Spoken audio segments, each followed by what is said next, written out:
So, a few weeks ago, I made a video talking about my favorite female characters in anime. That was a fun list to make, as I got to look back on some of my favorite characters from some of my favorite series. This list was a little bit tougher to put together though, because honestly, there was only a few male characters in anime who I actually really like a lot, the rest are just okay. So this was definitely a tough list, but I was able to make my picks for this list, and now we can jump right into it, so let's get started on the best male anime characters list. So the first spot is going to be a bit of an interesting pick. He's probably not a character anybody really expects, but personally I really like Iruma from Welcome to the Demon School Iruma-kun. The show is great and there are lots of great characters, but Iruma stands out to me. I mean, that should be obvious since he is the titular character, but the reason why I like Iruma so much is because of how well he is able to adapt to his environment and really start to make a name for himself. When he is in the human world, he is doing nothing but working and paying off stupid debts of his parents, and he is really essentially just going nowhere. But once he got to the demon world, he was able to relax and just make friends and be a kid, and that is reflected very well in how the series writes his character. He is also super strong in a really funny way. He has no powers or magic or anything, but he can quite literally dodge any attack, which is hilarious. He does also have access to his demon grandfather's power, and he is one of the most powerful demons in the realm, so Iruma is busted in that sense too, but that isn't really his own power, so I don't really count that. Although later he does learn how to use a bow, and he ends up being a pretty competent fighter as well. Iruma is a great character because he is funny, has a great backstory, and has never let anything get him down despite his life circumstances. Alright, so the next one on this list might be a little controversial, I don't know, but I really like Joseph Joestar. He is hilarious, which is the main reason I like him. He is also quite strong and can be pretty knowledgeable too. What I like is that he isn't flawless. He is actually a piece of trash, especially when it comes to relationships. I mean, he cheated on his wife and had another kid. He also hit on his mom. Admittedly, that was before he knew that it was his mom, but still, Joseph is very flawed. But him being flawed is part of what makes him such a great character. But it really mostly comes down to the fact that he just has so many great moments in JoJo. That partially comes down to how many parts he appears in, but it's still cool. He is just comedy gold. I can play so many scenes from the show from every part he appears in, and it would just cause a lot of laughs. Joseph also is that transition character. He was the last JoJo to use Hamon and the first one to get a stand. He transitioned us into the new era of JoJo, and it made the story even more insane. Joseph has pretty much been there for every major event in the JoJo story up to part 5, where he doesn't appear. This makes him really important and also makes his impact on the story greater than pretty much any other JoJo besides maybe Jotaro.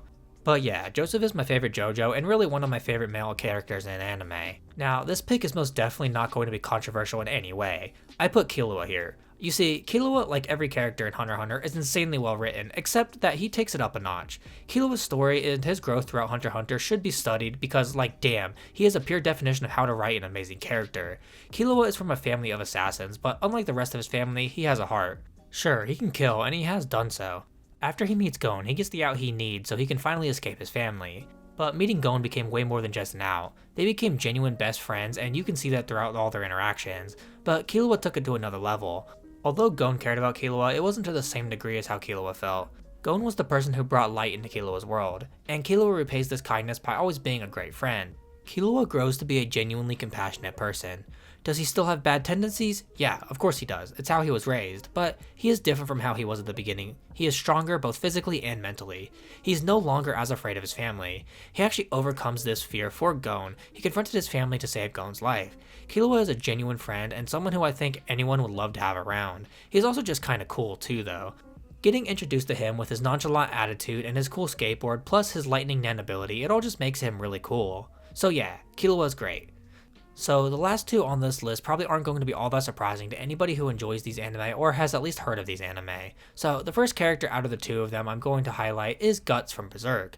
Guts is such an incredible character. We get to see his entire journey, all the highs and especially all the lows. He is a man who knows struggle better than anyone else. He is constantly having to struggle to achieve anything.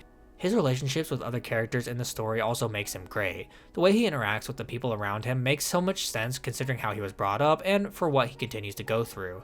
Guts is super strong, but they don't necessarily frame that as a good thing. All of his strength comes from suffering and anger, and that allows him to survive, but it really hurts him inside. Just seeing everything Guts has to go through really makes you love him as a character. Miura was able to craft such a compelling and awesome character for his dark fantasy world, and that really makes you want to root for him. When Guts triumphs over hardship and overcomes a bad situation, you root for him and cheer him on to keep going even though you know it's just going to keep getting worse. But that is what makes his character so compelling and awesome. So the last one on this list is genuinely one of my favorite anime characters of all time. His name is Thorfinn. I don't really think this is that controversial of a take. His character is awesome. Thorfinn's development has been incredible. He went from this naive kid who was just trying to live life to this kid who could only think about getting revenge, to then being this extremely kind-hearted man who now has this one singular goal in mind.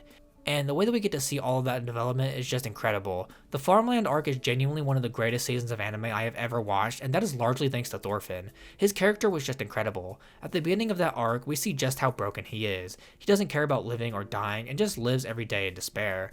But over time, he forms a friendship with the goat Einar, who helps Thorfinn to realize that there is so much to life and that he should keep on living. If it wasn't for Einar, Thorfinn would have just wasted away and never amounted to anything, but now he is going to achieve great things, and that is all thanks to Einar.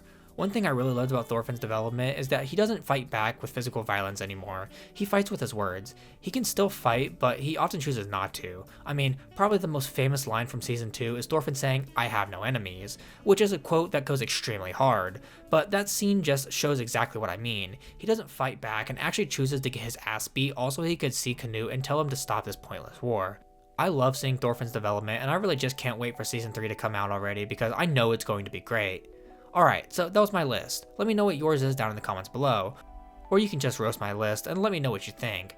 I know we all have differing opinions, and I think that would be fun to see. Well anyway, that was the video. If you liked it, maybe think about dropping a like and subscribing as well. It helps out a ton. And if you do decide to join the community, then I guess I'll see you next week with another video.